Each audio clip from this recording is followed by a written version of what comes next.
Hello everyone, welcome back to my channel Honours Academy. आज मैं आपको बेरेक्ट्स को पढ़ा कैसे जाता है, रीड कैसे किया जाता है, उसके ऊपर इम्पॉर्टेंट वीडियो बता रही हूँ। तो प्लीज़ ध्यान से सुनिएगा। बच्चों को समझ में नहीं आता, कई बार उनको एक्चुअली न्यू स्टूडेंट्स जो होते हैं उन्हें बेरेक्ट को पढ़ने में थोड़ी सी दिक्कत होती है। तो मुझे कई स्टूडेंट्स ने बोला है कि मैम आप प्लीज़ हमें बेरेक्ट को रीड करना बताइए, कैसे रीड किया जाता है। उससे रिलेटेड मैं आपको बता रही हूँ इंपॉर्टेंट चीज़ें जो बच्चों को ध्यान रखनी चाहिए, जिससे कि उन्हें जल्दी से जल्दी बेरेक्ट पढ़ना आ जाए, बेरेक्ट का मीनिंग समझ में आ जाए और उसके अंदर इंपॉर्टेंट इन्फॉर्मेशन जो उसके साथ में दी जाती है वो भी समझ में आ जाए। तो मैं आपको आज सबसे पहले CPC जो है, civil the code of civil procedure 1908, इसका आपको मैं पढ़ के बताती हूँ। इसके थ्रू आपको समझ में आ जाएगा कि सारे बेरेक्ट्स को कैसे रीड किया जाता है। ठीक है, तो मेरे चैनल पे बने रहिए। मेरे चैनल पे नए हैं तो सब्सक्राइब कर दीजिए, वीडियो पसंद आए तो लाइक कीजिए और कमेंट जरूर कीजिएगा, ताकि मुझे पता चलता रहे कि आपको क्या चीज़ मेरी समझ में आ रही है, क्या नहीं आ रही। जो ना समझ में आ रही हो बात, प्लीज़ कमेंट करके बताइएगा, ताकि मैं अगले वीडियोज़ में ध्यान रखूँ उन बातों का। तो चलिए स्टार्ट करते हैं, ज़्यादा टाइम वेस्ट नहीं करते। आपको बताती हूँ कि बेरेक्ट्स को पढ़ा कैसे जाता है और उनका मीनिंग कैसे निकाला जाता है। देखिए, आपको सबसे पहले मैं इंडेक्स का पेज बता रही हूँ, जिसे कंटेंट्स बोलते हैं। इसके अंदर क्या होता है, सबसे पहले इसके अंदर इसकी थोड़ी सी हिस्ट्री दी जाती है कि इससे पहले क्या चीज़ आई थी। ठीक है, पहले इसमें ये बताया जाता है। प्रिलिमिनरी होता है सबसे फर्स्ट पार्ट हर बेरेक्ट का, प्रिलिमिनरी। ठीक है, जिसके अंदर स्टार्ट किया जाता है शॉर्ट टाइटल से, कमेंसमेंट और एक्सटेंट। इसका मीनिंग होता है कि ये इसका शॉर्ट टाइटल क्या है, इसका नाम क्या है। The code of civil procedure का शॉर्ट टाइटल CPC बोला जाता है। ठीक है, और शॉर्ट टाइटल उसे कहते हैं। कमेंसमेंट का मतलब होता है कि ये फॉर्म में कब आया था, यानी कि ये लागू या अप्लाई कब किया गया था। और इसका एक्सटेंट क्या है, मतलब ये कहाँ कहाँ लागू किया जाता है। उसके बाद में ये इनके सेक्शंस होते हैं, सारे के सारे इनको पार्ट्स में डिवाइड किया गया है। जो पार्ट्स होते हैं, एक एक पार्ट टॉपिक, एक एक चीज़ से रिलेटेड, जो मेन सारी एक कोई भी टॉपिक है उससे रिलेटेड। जैसे सूट्स इन जनरल लिखा है पार्ट 1 में, तो सूट्स इन जनरल का मतलब होता है जनरल सूट्स जिससे रिलेटेड जितने भी टॉपिक्स होंगे। भाई सबसे पहले जैसे ज्यूरिसडिक्शन क्या है कोर्ट की, इसके अंदर, और रेस जुडिकाटा, इससे रिलेटेड जो है वो पार्ट 1 के अंदर है। और साथ में उसके बाद में एक टॉपिक ये जो है 14 सेक्शन, 9 से 14 सेक्शंस तक आ गया। फिर प्लेस ऑफ सुइंग के हैं, मतलब प्लेस क्या होगा, आपने केस किसी पे डालना है। सुइंग का मतलब किसी पे केस डालना है, आपने सूट फाइल करना है, तो उसके सेक्शन से उससे रिलेटेड, सूट फाइल करने से रिलेटेड, ठीक है, प्लेस कौन सा होगा, उससे रिलेटेड जितने भी टॉपिक्स होंगे वो इस टॉपिक के अंदर आएंगे। ठीक है, इस टाइटल के अंदर आएंगे। ठीक है, तो आगे आपको मैं दिखाती हूँ, आपको धीरे धीरे समझ में आता रहेगा। मैं आपको फिर रीड करके बताती हूँ। ये भी मैं आपको इंडेक्स समझा रही हूँ आपको। फिर जैसे होता है इंस्टीट्यूशन ऑफ सूट्स, कि सूट्स को इंस्टीट्यूशन कैसे होता है, मतलब इंस्टीट्यूट कैसे किया जाता है, सूट को डाला कैसे जाता है। ठीक है, फिर उससे रिलेटेड, यानी ये सूट से रिलेटेड के जितने भी टॉपिक होंगे वो पार्ट 1 के अंदर आएंगे। समन्स एंड डिस्कवरी कैसे होती है और उसमें जजमेंट एंड डिक्री कैसे होती है, सेक्शंस के अंदर इनको डिवाइड किया जाता है। उसके बाद जैसे पार्ट 2 में है एग्जीक्यूशन कैसे किया जाता है, और उसको डिवाइड अलग से किया है। हर टॉपिक को अलग अलग, कोर्ट के बाय विच डिक्रीज में भी एग्जीक्यूटेड, कौन कौन से कोर्ट डिक्री देने की किसके पास क्या पावर है, उस हिसाब से कोर्ट्स को भी डिवाइड किया गया है।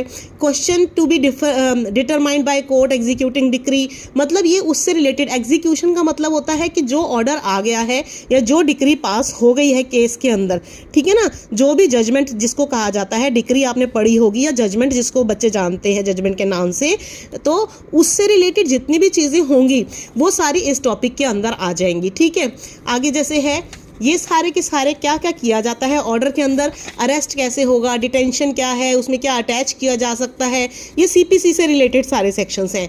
सेल कैसे होगा, मतलब किसी को सज़ा देने के लिए आपने CRPC आपने पढ़ा है, IPC पढ़ा है, वो क्रिमिनल है। ये सिविल कोड है कि भाई सिविल के अंदर क्या क्या प्रोविजंस दिए गए हैं, उसके अकॉर्डिंग ये सारा का सारा सेक्शंस उसके डिवाइड किए गए हैं। ओके, पार्ट 3 के अंदर इंसिडेंटल प्रोसीडिंग्स है। पार्ट 4 के अंदर सूट्स इन पर्टिकुलर केसेस से रिलेटेड सूट्स कैसे होते हैं, किस किस के खिलाफ, गवर्नमेंट और पब्लिक ऑफिसर्स के अगेंस्ट में कैसे होंगे। ठीक है, उस हिसाब से ये बेरेक्ट का इंडेक्स को पहले डिवाइड किया जाता है। आप थोड़ा सा पहले इंडेक्स को एक बार समझ लेंगे तो आपको आगे का इजीली समझ में आ जाएगा। अपील्स कैसे होती हैं, हर एक को डिवाइड किया गया है।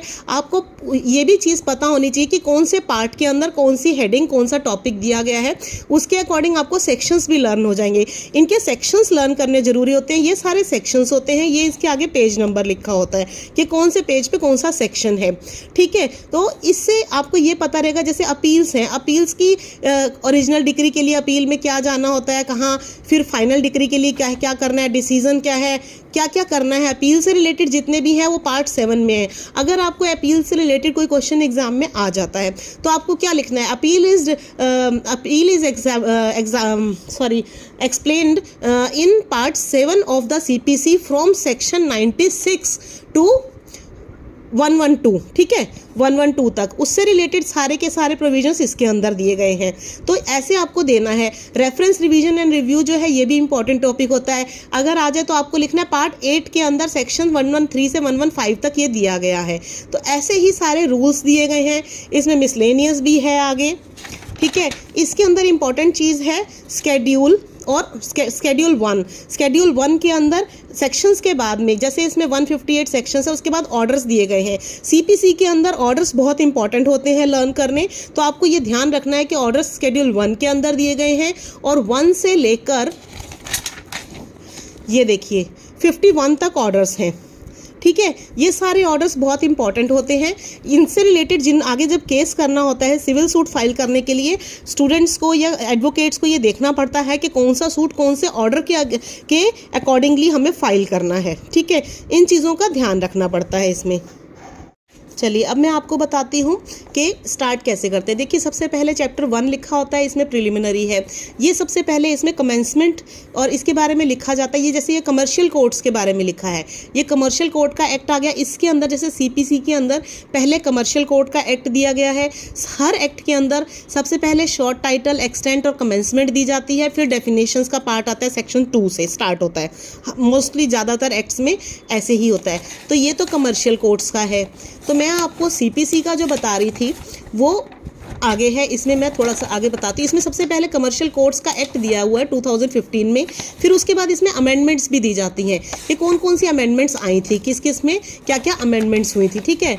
ये है हमारा CPC, देखिए सिविल प्रोसीजर कोड 1908। इसमें ये लिखा है 1908 में 5th एक्ट था जो ये पास हुआ था, ये हुआ था 21 मार्च 1908 को हुआ था। इसमें ये अमेंडमेंट हुई थी as amended by the Jammu and Kashmir reorganisation, जब हुआ था इसका अडेप्टेशन हुआ था, ठीक है, सेंट्रल लॉज के थ्रू 2020 के अंदर। ये बताया था कि ये उसके अकॉर्डिंगली इसके अंदर अमेंडमेंट्स भी की गई हैं थोड़ी सी। इसमें ये बताया है कि जो अमेंडमेंट्स हुई थी उसके अकॉर्डिंग इसमें मेंशन किया गया है। तो ये जम्मू एंड कश्मीर के अंदर जो अमेंडमेंट हुई थी वो भी उसके अकॉर्डिंग भी बताया है। तो सबसे पहले इसमें प्रिलिमिनरी है, वही बात जो मैंने बताई थी, शॉर्ट टाइटल, कमेंसमेंट।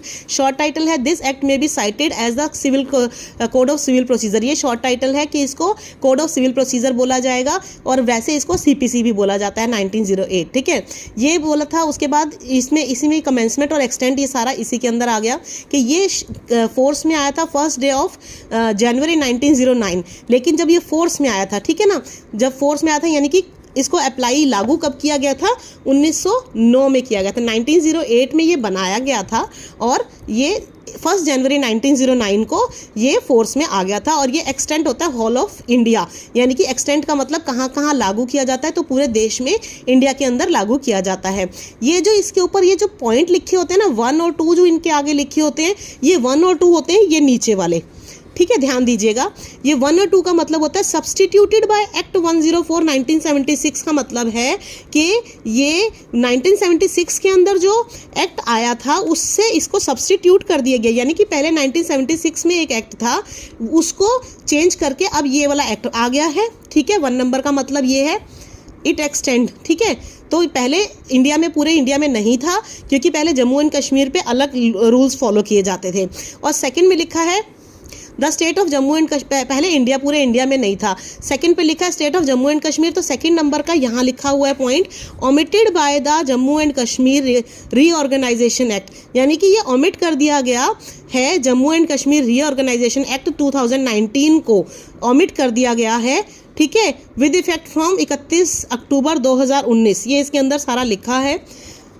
वाइड ये ऑर्डर आया था उसके अकॉर्डिंग। तो ये जो इसका 1 2 3 4 ऐसे बहुत सारे पॉइंट्स इसके अंदर होते हैं। थर्ड भी लिखा है ये कहीं पे, तो वो जो थर्ड पॉइंट होगा वो ये है, ठीक है, तो आपको ये ध्यान रखना है पढ़ते टाइम 1 2 3 जहाँ पे भी लिखा होगा वो आपको यहाँ नीचे देखना है, लास्ट में इस लाइन के नीचे लिखे होते हैं पॉइंट्स। अभी मैं आगे बताती हूँ आपको और पढ़ के देखिए। उसके बाद ये सेकंड सेक्शन है डेफिनेशंस का। ये डेफिनेशंस होती हैं, ये भी एग्जाम में पूछी जाती हैं। जैसे डिक्री है, डिक्री की डेफिनेशन 4 मार्क्स के क्वेश्चन में ज़रूर पूछी जाती है लॉ के स्टूडेंट्स को। ये डिफ़िकल्ट होती है, इसको समझना डिफ़िकल्ट है थोड़ी सी, लेकिन आप 3-4 बार जब इसको पढ़ेंगे तो आपको अच्छे से याद हो जाएगा। देखिए, decree means the formal expression of an adjudication, यानी कि एक ये फॉर्मल एक्सप्रेशन है एक एडजुडिकेशन का।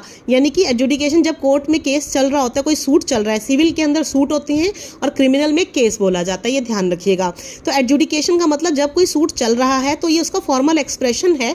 फॉर्मल एक्सप्रेशन का मतलब है जैसे कि आपने एक सूट के अंदर 3-4 चीज़ें मांगी है कि हमें ये 3-4 चीज़ों के लिए न्याय चाहिए, आपने कोर्ट के अंदर एप्लीकेशन में आपने लिखा है सूट में, तो उसमें एक चीज़ के ऊपर आपको एक टॉपिक के ऊपर न्याय मिलता है तो जज जो बोलते हैं formal expression which so far as regards the court expressing, यानी कि जिसको कोर्ट बोलता है जिसके रिगार्ड में कि it conclusively determines the rights of the parties, यानी कि उसके अंदर अगर आपने बोला है कि मुझे, जैसे कि मैंने समझ लीजिए मनी रिकवरी का सूट डाला है, मनी रिकवरी के अंदर मैंने 3-4 चीज़ें मांगी हैं कि पहले मेरे को मेरा इतना पैसा दिलवाया जाए, दूसरा मेरे को इंटरेस्ट भी दिलवाया जाए, तीसरा मेरे को लीगल चार्जेस भी दिलवाए जाएँ। तो ये 3 चीज़ें आपने मांगी हैं अपने इसके अंदर, ठीक है, कंपेंसेशन मांगा है और भी कुछ ऐसी चीज़ें मांगी हों, तो उसके अंदर जज ने पहली जो फॉर्मल जो ये दी गई है, बोला है फॉर्मल एक्सप्रेशन दिया है आपके राइट्स को लेके विद रिगार्ड टू ऑल और any of the matters in controversy, यानी कि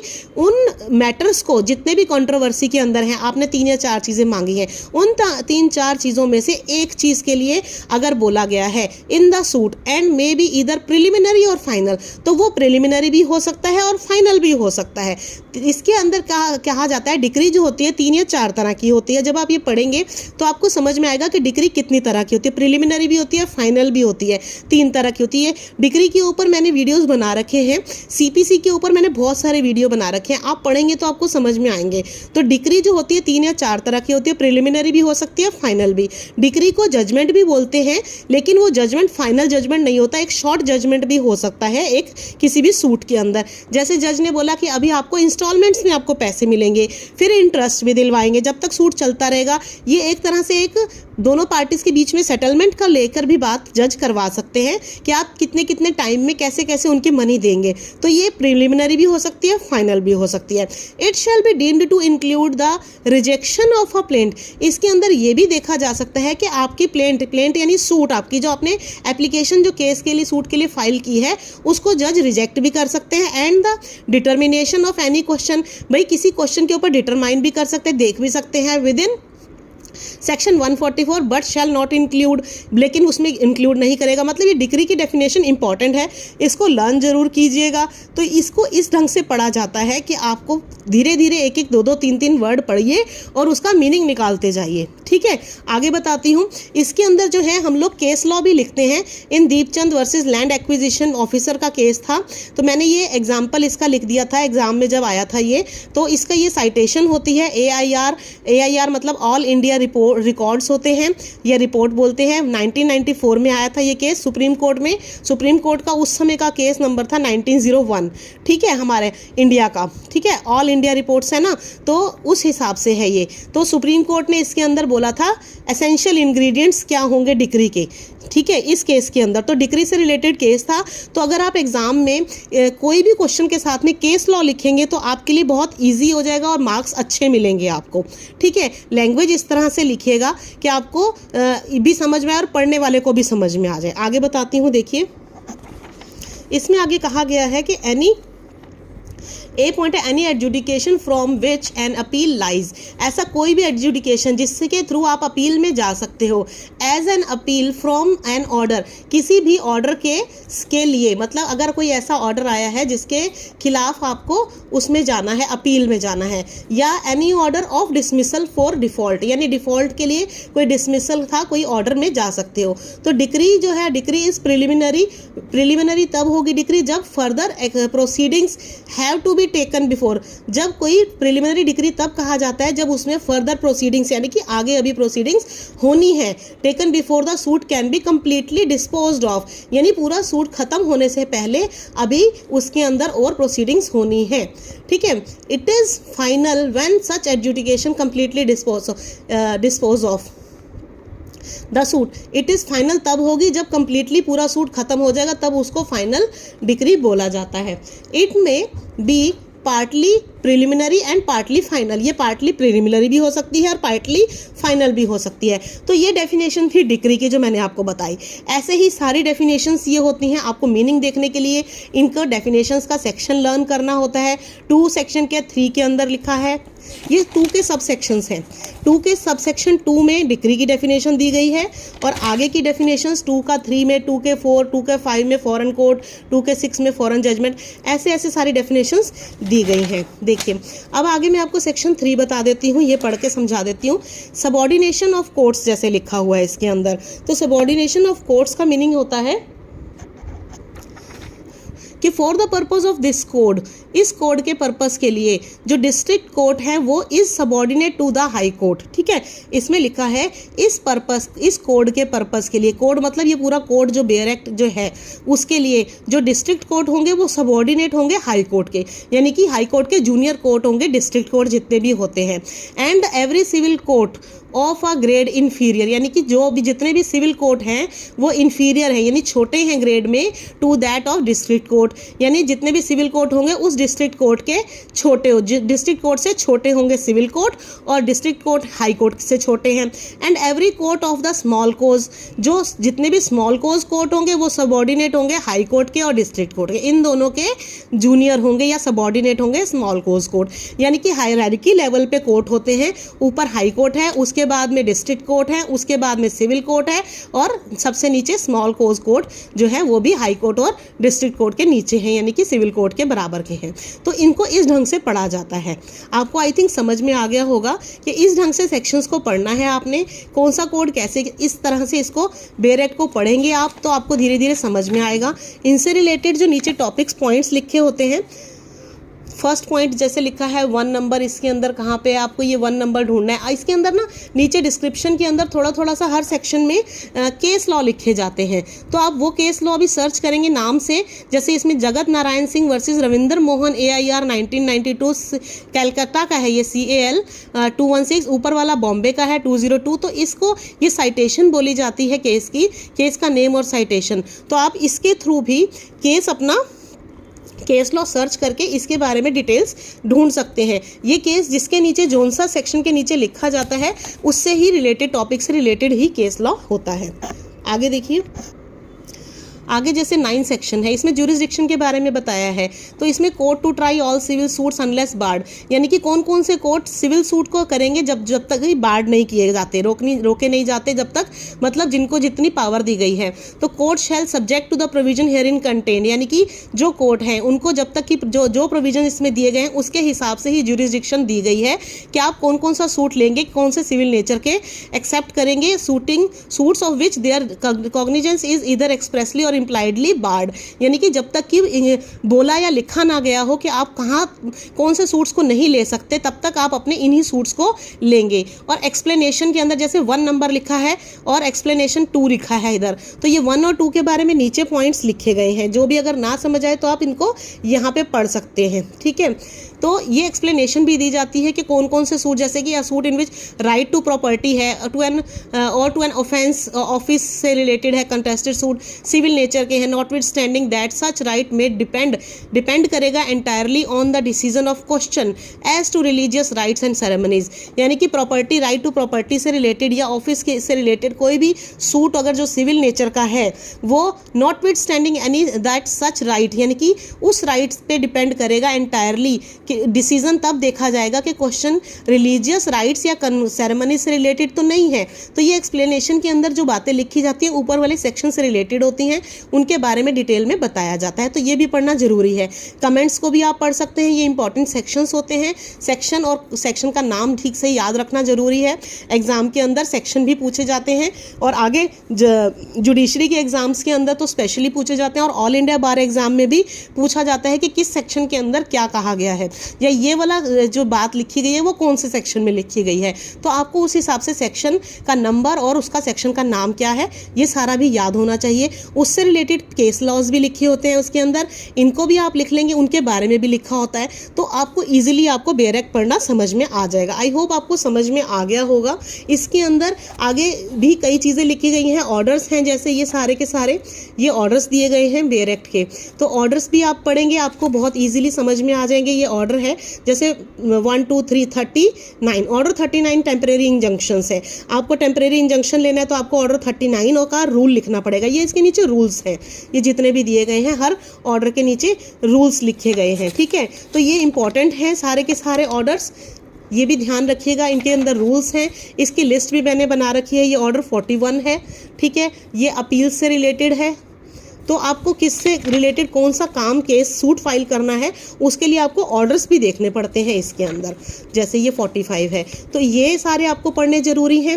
उसके बाद इसके अंदर फॉर्मेट्स भी दिए गए हैं, कौन सा आपने एप्लीकेशन बनानी है, क्या चीज़ करनी है, उससे रिलेटेड भी दिए गए हैं काफ़ी सारी चीज़ें, तो ध्यान से इसको पढ़िएगा। शेड्यूल्स दिए गए हैं, नोटिस कैसे डालना है, किसी को क्या करना है, पीछे फॉर्मेट्स भी दिए जाते हैं, तो प्लीज़ ध्यान रखिएगा इसका।